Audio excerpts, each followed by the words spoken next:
علی بھائی اگلا سوال ہے، وہ کون کون سے خوش نصیب لوگ ہیں جن کو قیامت کے دن اللہ تعالیٰ کے عرش کا سایہ نصیب ہوگا؟ اللہ کرے جی ہم سب کو نصیب ہو. ہم تو پہلی دعا یہ کریں گے.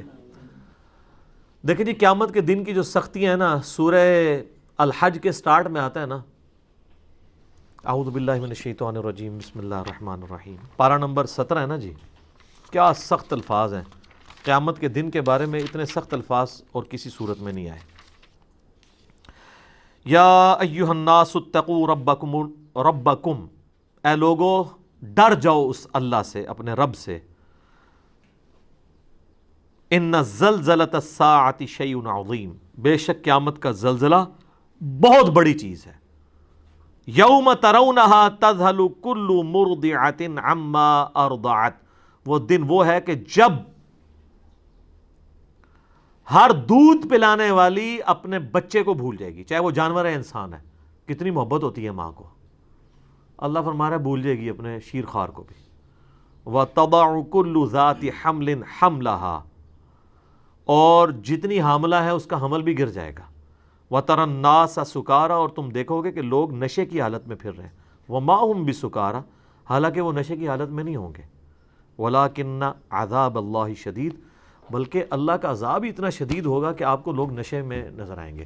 سورہ المزمل میں آتا ہے کہ وہ دن ایسا ہے جو بچوں کو بوڑھا کر دے، غم کے مارے بوڑھے ہو جائیں. اور اتنی سختی کے عالم میں جب صحیح مسلم میں آتا ہے کہ 1.25 میل کے فاصلے پہ آگ برسا رہا ہوگا سورج، اور زمین اتنی دہک رہی ہوگی، ایسی صورتحال میں اللہ کے عرش کا سایہ کسی کو نصیب ہو جائے تو وہ آپ سمجھ لیں وہ اسی طریقے سے ہے کہ جیسے ایک سخت گرمیوں کے موسم میں کوئی بندہ اسٹیڈیم میں میچ دیکھنے گیا اور وہ ایئر کنڈیشن والے شیشے والے باکس میں بیٹھا ہوا ہے. بیٹھا وہ بھی میچ دیکھنے ہے اور باہر بھی میچ دیکھنے والے ہیں، لیکن دونوں کی حالت ڈیفرنٹ ہے. اللہ کے عرش کا سایہ تو اسی طریقے سے پھر آپ کے لیے جو کچھ میدان معاشر میں ہو رہا ہے وہ ایک انٹرسٹ اور انجوائمنٹ سے زیادہ کچھ نہیں ہوگا، تکلیف نہیں ہوگی. اور یہ نہ سمجھیے گا کہ یہ کوئی دن ایک آدھ دن ہے.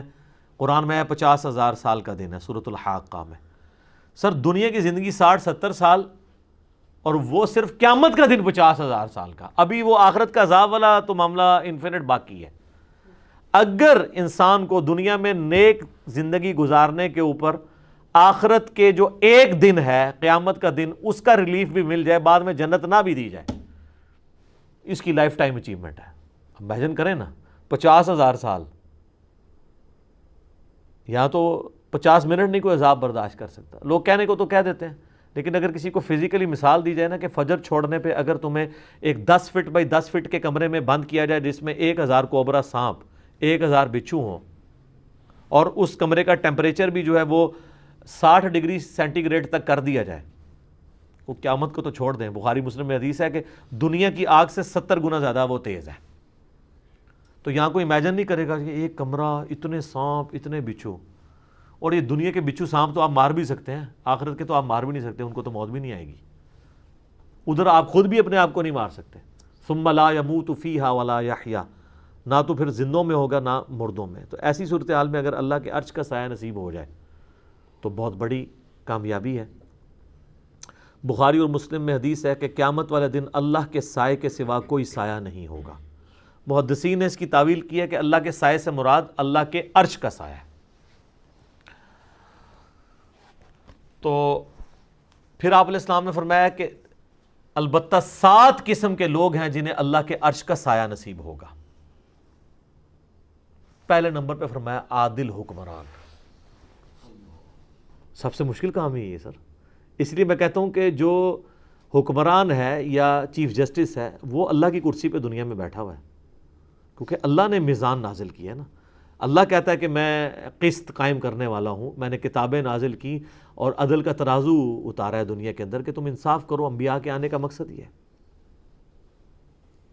اللہ نے اپنے اوپر اپنی توحید کے اوپر گواہ کیا ہے انصاف کرنے والوں کو. وَأُولُو الْعِلْمِ قَائِمًا بِالْقِسْطِ، اہل علم جو انصاف پہ قائم لوگ ہیں. عادل حکمران. چلیں ہم تو اس کیٹیگری میں حکمرانی والے معاملے میں نہیں، لیکن اس کی آپ کورالریز بنائیں گے کہ آپ اگر کسی ایک علاقے کے اوپر آپ کی چھوٹی سی حکمرانی ہے، کونسلر ہیں یا ایم این اے، تو آپ اپنے اس کے اوپر اگر عدل کرنے والے ہیں. البتہ جج جو ہے نا وہ اس کو پریکٹس کر سکتا ہے کہ وہ انصاف کرے تو قیامت والے دن اللہ کے عرش کا سایہ حاصل کر لے. دوسرا فرمایا کہ وہ شخص جس نے جوانی میں عبادت کر لی, توبہ کی روش اختیار کر لی, در جوانی توبہ کردن شیوہ پیغمبری, بڑھاپے میں تو شیر بھی شکار کرنا چھوڑ دیتا ہے, وہ لوگوں کا بچا ہوا شکار کرتا ہے. جوانی کے اندر عبادت کرنا یہ مشکل کام ہے, کیونکہ ماں کہتی ہے میں دودھ نہیں بخشاں گی, باپ کہتا ہے جی تو جوانی چی روگ لا لیا, داڑھی رکھ لے, کہتے ہیں روگ لگا لیا ہے. کوئی عورت پردہ شروع کر دے تو اس کو ڈرایا جاتا ہے کہ تجھے رشتہ نہیں ملے گا. اچھا کیا دنیا میں اس طرح تو گزارا کرے گی؟ جوانی میں جو روش اختیار کرے توبہ کی. تیسرا فرمایا کہ ایسا شخص جس کا دل مسجد میں اٹک رہا ہو, ایسا اٹکے کہ وہ یعنی مسجد سے نکلے تو گویا جس کو کہتے ہیں نا مچھلی پانی سے نکل آئی ہے, دوبارہ مسجد میں جانے کی کوشش کرے. وہ تو بخاری مسلم میں حدیث ہے کہ جو شخص نماز کے انتظار میں بیٹھا ہوتا ہے وہ بھی نماز کے اندر شمار ہوتا ہے, حالانکہ بیٹھا انتظار میں ہے. تو مسجد میں جس کا دل اٹک رہا ہو تو اس کو بھی اللہ کے عرش کا سایہ نصیب ہوگا انشاءاللہ. چوتھا وہ شخص جو اکیلے میں بیٹھ کے اللہ کو یاد کرے اور اس کی آنکھوں سے آنسو نکل آئے, اللہ کے خوف کی وجہ سے, اس کی محبت کی وجہ سے. کسی کے سامنے نہیں, کسی کے سامنے تو ماشاءاللہ آپ دیکھ رہے ہیں کئی علماء ٹی وی پہ آ کے رو رو کے دعائیں کرواتے ہیں. تو اللہ نہ کرے کہ کبھی ایسی نوعیت آئے کہ ہمیں کسی کے سامنے اس طرح رونا پڑے. ہاں ایک یہ ہے کہ بندہ دعا کروا رہا ہے, فی البدی ایک اس کو رکت طاری ہو گئی ہے, لیکن کئی آپ دیکھتے ہیں وہ سٹارٹ جو ہے نا وہ شکل سے بناتے ہیں اور وہ سٹارٹ ہی اس سے لیتے ہیں سیدھا چوتھے گیرج.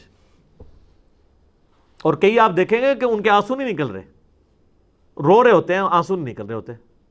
وہ اس لیے کہ وہ رو نہیں رہے ہوتے. وہ کہتے ہیں جی وہ بزرگ فرماتے ہیں کہ اگر رونا نہ آئے تو رونے جیسی شکل بنا لو. میرے ایک یوٹیوب پہ کلپ بھی ہے رونے والی شکل بنانا. تو کہتے ہیں اچھا اس کی دلیل وہ دیتے ہیں کہ اچھوں کی شکل بھی اللہ کو اچھی رکھتی ہے. اے دلیل ہے جی ہوتی. پھر ان کو وہ ساری باتیں بھول جاتی ہیں کہ آپ نے ریاکاری نہیں کرنی, ایکٹنگ نہیں کرنی, منافقت نہیں کرنی. یہ رونے والی شکل آپ ضرور بنائیں لیکن اکیلے میں بیٹھ کے. پبلک کے سامنے جب آپ رونے والی شکل بنائیں گے اور آپ کو رونا نہیں آ رہا تو آپ کے اوپر منافقت کا فتویٰ لگے گا سیدھا سیدھا. ہم نہیں لگاتے, آپ خود لگا لیں اپنے اوپر. تو چوتھا وہ شخص جو اکیلے میں اللہ کو یاد کرے اور اس کی آنکھوں سے آنسو نکلے. پانچواں وہ شخص کہ جسے کوئی اعلیٰ نسب والی عورت برائی کی طرف مائل کرے اور وہ اللہ کے خوف سے رک جائے اور وہ کہے کہ میں اللہ سے ڈرتا ہوں, میں یہ کام نہیں کروں گا, تو اسے بھی قیامت والے دن اللہ کے عرش کا سایہ نصیب ہوگا. اور چھٹا وہ شخص کہ جو اللہ کی محبت کی وجہ سے کسی کے ساتھ دوستی رکھے. اچھا اس میں بڑے پیارے الفاظ ہیں. وہ جب بھی اس کو ملے اللہ کی محبت کی وجہ سے ملے, اور جب بھی وہ آپس میں اکٹھے ہوں تو اللہ کی محبت پر اکٹھے ہوں, اور جب بھی جدا ہوں اللہ کی محبت پہ جدا ہوں. جس طرح میں سمجھتا ہوں میرے ساتھ جتنے لوگ اٹیچ ہیں, ہم جب کبھی بھی اکٹھے ہوتے ہیں اللہ کے لیے اکٹھے ہو رہے ہوتے ہیں. اس کیٹیگری میں نے تو اللہ کے شکر میں امید کرتا ہوں کہ میں بھی اپنے بھائیوں سے, یہ میرے بھائی جو مجھ سے دوسرے شہروں سے بھی ملنے آتے ہیں نا, وہ فقط اللہ کے لیے ملنے آتے ہیں. تو اس کیٹیگری میں تو ہم فال کر سکتے ہیں بڑی آسانی کے ساتھ کہ جب بھی وہ اکٹھے ہوں تو اللہ کی محبت کی وجہ سے ہوں. ذرا میرے ساتھ کسی کو کوئی منفعت تو نہیں ہے نا, مجھے کسی سے کچھ چندہ لینا ہے. میرے ساتھ جو لوگ بھی آتے ہیں وہ اس لیے آتے ہیں کہ اللہ کی وجہ سے وہ محبت رکھتے ہیں. تو یہ کیٹیگری آسان ہے جی. انشاءاللہ ہم بھی اپنا ایک کیٹیگری میں ہم فال کر سکتے ہیں بڑی آسانی کے. اس کے علاوہ بھی کر سکتے ہیں محنت کرنے سے. بہرحال میں نہیں کہتا کہ ہم پہ کوئی ایسا امتحان آئے کہ کسی عورت کے فتنے سے ہمیں گزرنا پڑے, ٹھیک ہے. اس کے بغیر ہی جو ہے نا وہ ہم اللہ تعالیٰ اس بغیر حساب و کتاب کی جنت میں داخلہ عطا فرمائے, 70,000 لوگوں میں شامل فرمائے. تو اللہ کے لیے جمع ہوں اللہ کی محبت پہ, اور جب جدا ہوں تب بھی اللہ کی محبت پہ. اللہ کی باتیں کرتے ہوئے اکٹھے ہوں, جدا ہوتے وقت بھی اللہ کی محبت پہ جدا ہوں. اچھا یہ واحد وہ بات ہے جس کے اوپر نبی علیہ السلام نے تفصیلی گفتگو کی ہے. یہ 7 لوگوں کو جو عرش کا سایہ نصیب ہونا ہے نا, باقی سب اجمالاً ہے. عادل حکمران, دیٹس آل.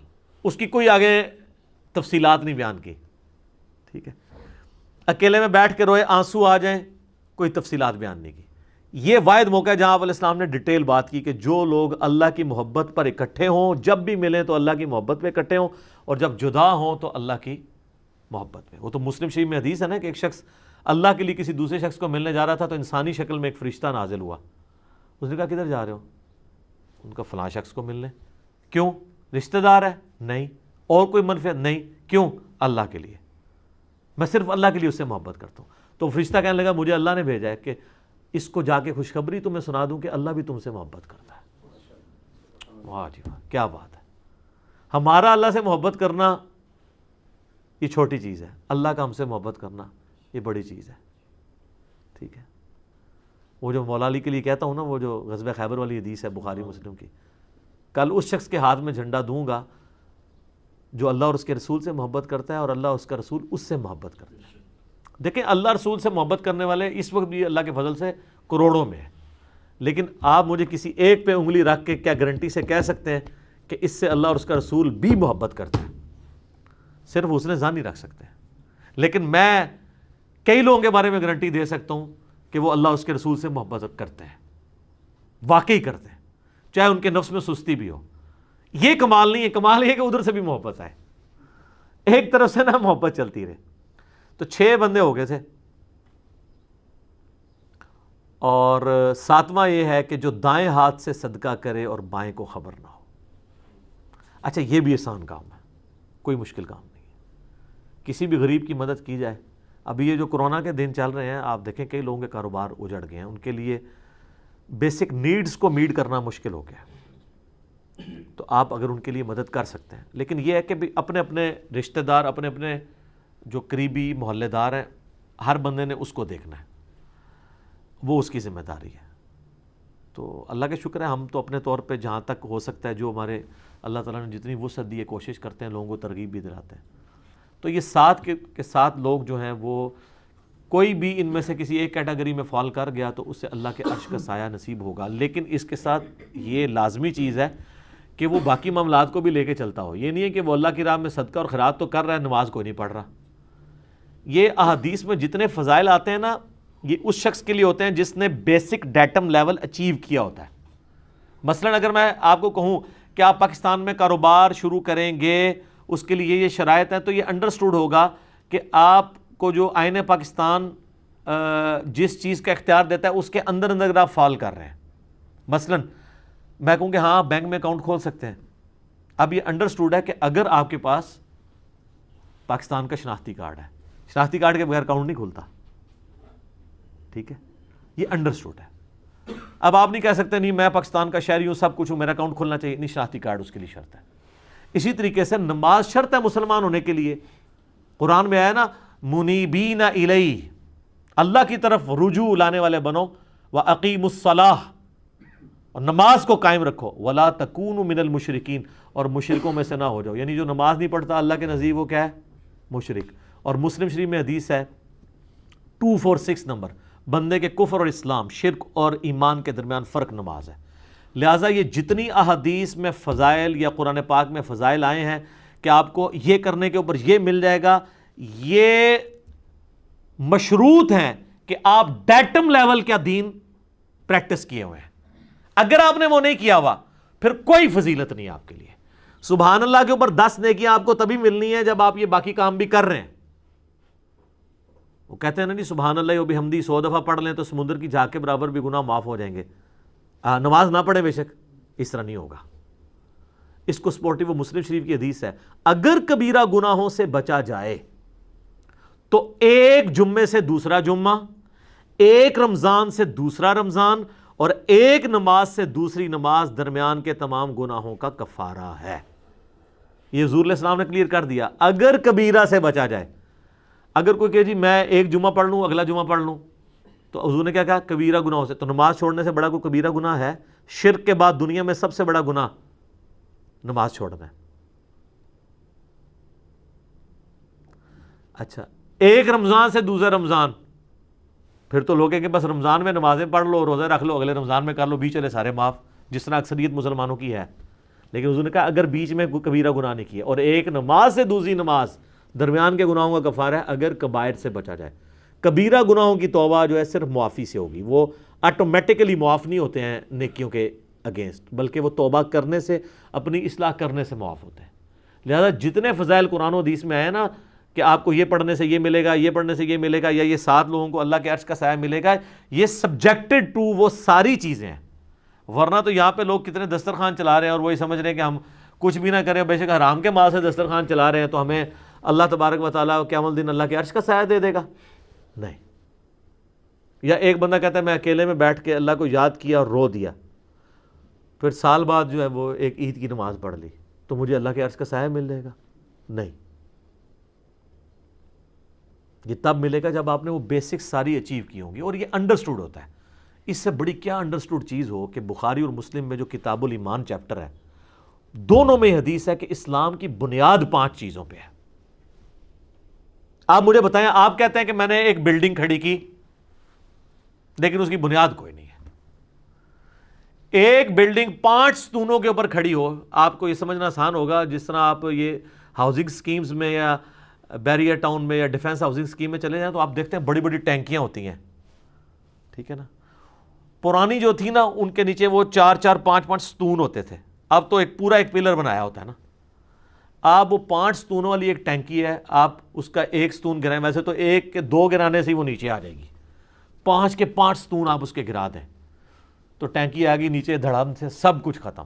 اب آپ یہ نہیں کہہ سکتے ٹینکی میں تو اتنی محنت سے پانی جمع کیا تھا ہم نے، اتنی دیر موٹر چلی تھی، اتنے ہارس پاور کی، اتنی بجلی خرچ کی تھی، وہ سارا پانی ضائع گیا، تو سر ہو گیا جو سامنے دیکھ لو ضائع ہوا ہے جی۔ اب آ جائیں آپ اسلام میں، ایک بندے نے تسبیحیں پھیری، صدقہ اور خیرات کیا، سب کچھ کیا، لیکن اس نے وہ 5 کے 5 ستون گرا دیے، اور سر یہ وہ ستون ہے کہ ایک گرنے سے بھی عمارت نیچے آ جاتی ہے، ایک کے اوپر بھی کمپرومائز نہیں ہے۔ یہاں 100/100 آپ کو نمبر لینے ہیں۔